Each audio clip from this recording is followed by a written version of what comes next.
और ये बर्फ़ के रंग को कैसा बना देती है? लाल। इसका रंग लाल है जो इसको भी क्या बना देती है? लाल रंग प्रदान करती है। इसी तरीके से स्कॉटिलिया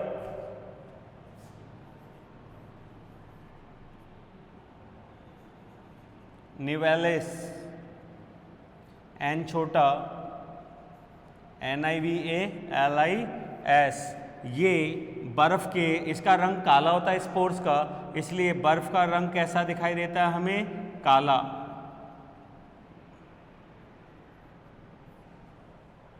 बर्फ़ का रंग कैसा दिखाई देता है? काला।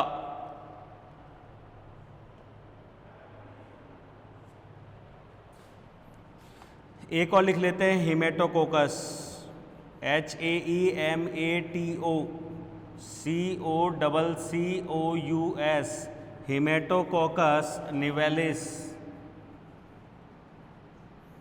हेमेटोकोकस निवेलिस ये स्पेशल है, ये एग्जाम में पूछा भी गया है। जो आर्कटिक क्षेत्र है उसकी बर्फ का रंग, जो ध्रुव हैं उनके बर्फ का रंग जो है वो लाल दिखाई देता है। वो किसकी वजह से दिखाई देता है? हेमेटोकोकस निवेलिस। हेमेटोकोकस मतलब वैसे भी लाल रंग, और ये आर्कटिक पहाड़ों को कैसा रंग प्रदान करता है? लाल।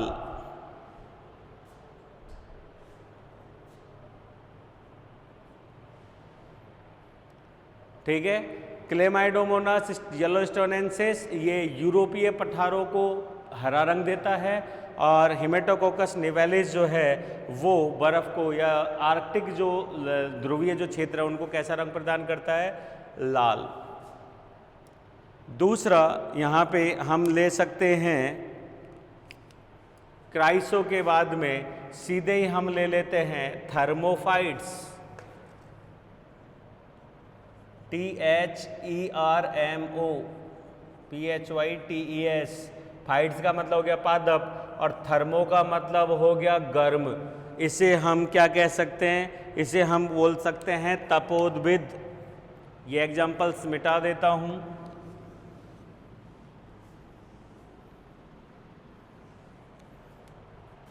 इसे हम बोल सकते हैं तपोद्भिद।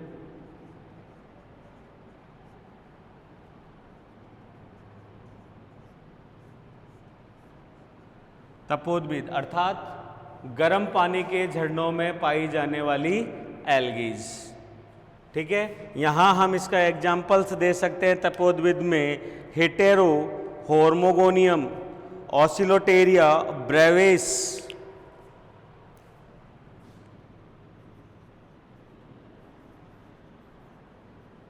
ऑसिलोटेरिया ब्रीवी,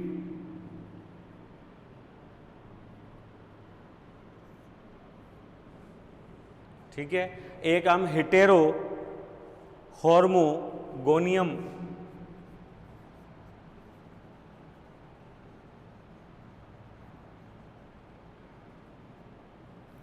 हेटेरो होर्मोगोनियम का एग्जाम्पल ले सकते हैं।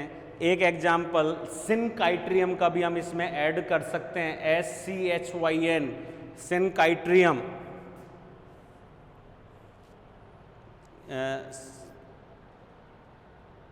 यस।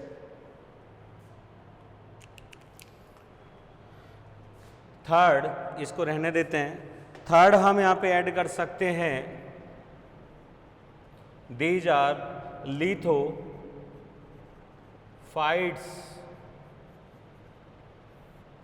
लिथोफाइट्स, लिथो का मतलब होता है शैल, इसलिए हम इसको बोल सकते हैं शैलोदभिद।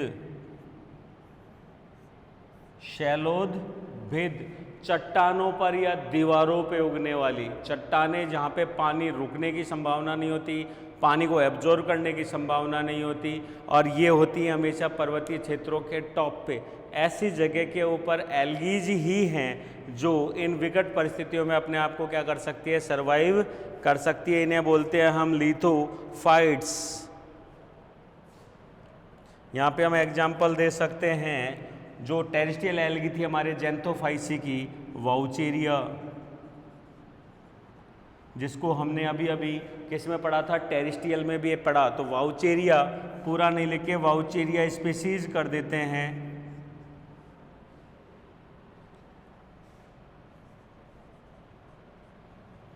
साइटोनीमा,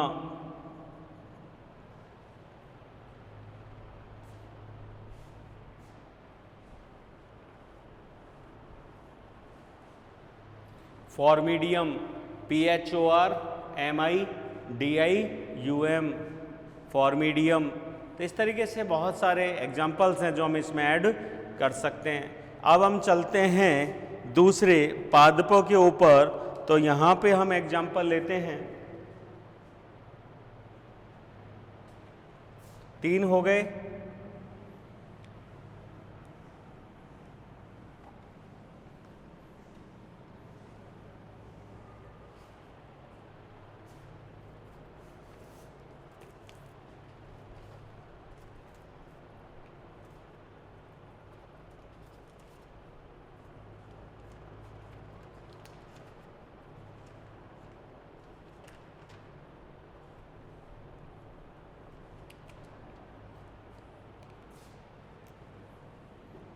चौथा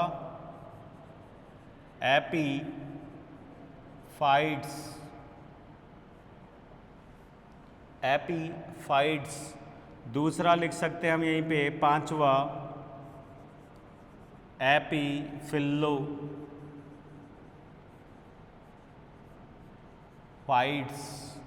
एक लिख सकते हैं हम इसी से रिलेटेड एंडोफाइट्स,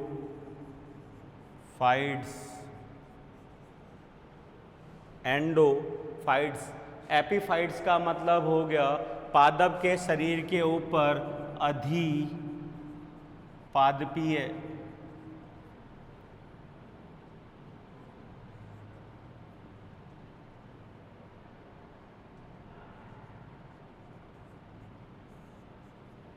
अधिपादपीय।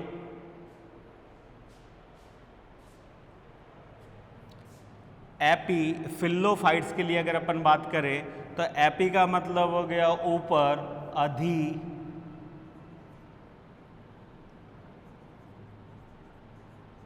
और फिल्लो का मतलब होता है पर्ण।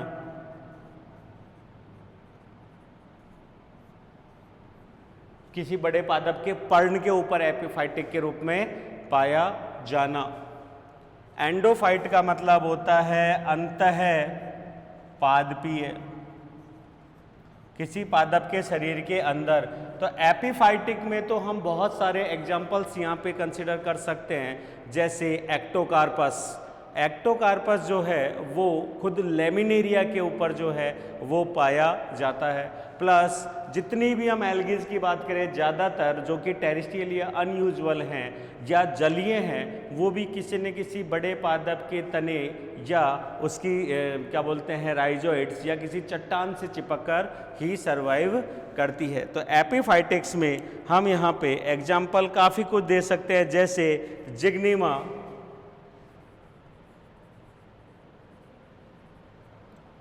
ठीक है। एपीफिल्लोफाइटिक में हम यहाँ पे एग्जाम्पल दे सकते हैं जैसे कि हैप्लोसाइफोन,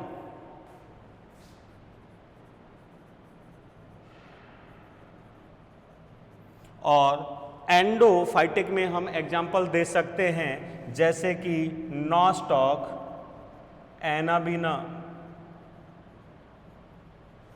एटसेट्रा।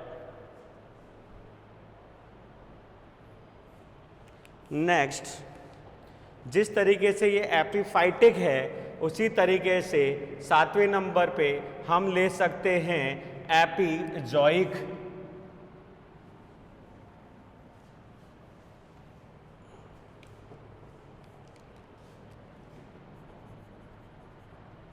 एपीजॉइक एंड एंडोजॉइक।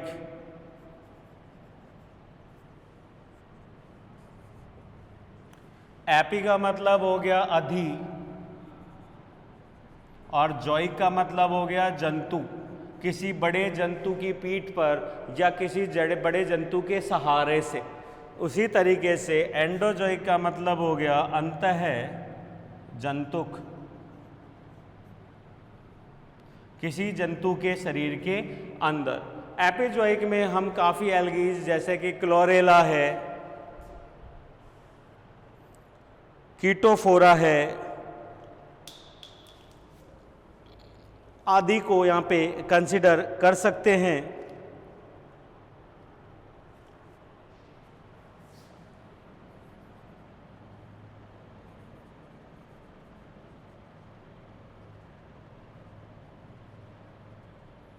क्लेडोफोरा स्पीसीज, और हम यहाँ पे दे सकते हैं कार्सियम, क्लोरोगोनियम जो कि स्नेल्स,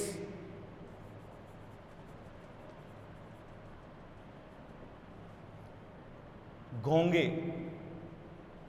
के शरीर के ऊपर।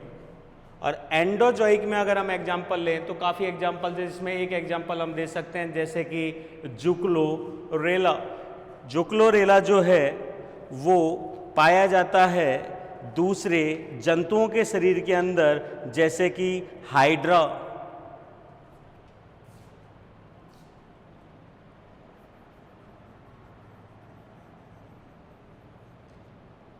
जुक्लोरेला ये पाया जाता है हाइड्रा स्पीसीज।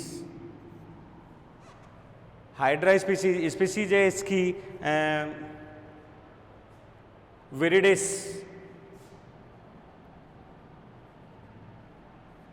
के शरीर के अंदर।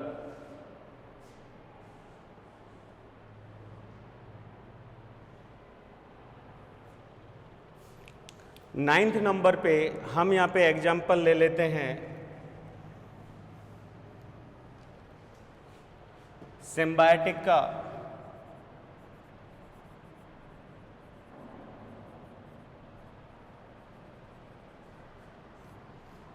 सहजीवी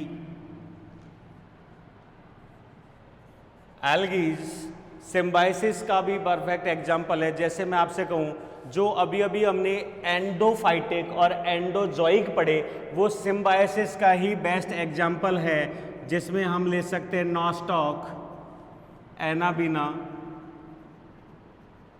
सिनकोकस। ठीक है, उधर की तरफ अगर हम जंतुओं की बात करें तो जैसे कि जुक्लोरेला,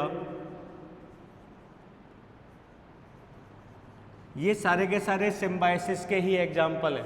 लेकिन अगर हम एक और सिम्बायोसिस की यहाँ पे आपसे बात करें तो एक सिम्बायोसिस और हम यहाँ पे दिखा सकते हैं, और वो परफेक्ट एग्जाम्पल है लाइकेन्स। लाइकेन्स दो चीज़ों से मिलके बना होता है, फाइको बायोन्ट। फाइकोबायोन्ट का मतलब होता है सेवलांस, शैवाल वाला अंश, और होता है माइको बायोन्ट जिसका अर्थ होता है कवकांश, कवक वाला अंश।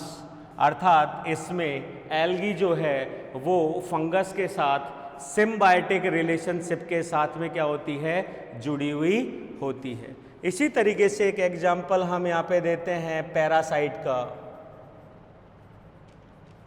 पैरासाइट हैबिटेट या एल्गीज, जिसमें हम यहाँ पे एग्जाम्पल देंगे सेफेलोरोस स्पीसीज।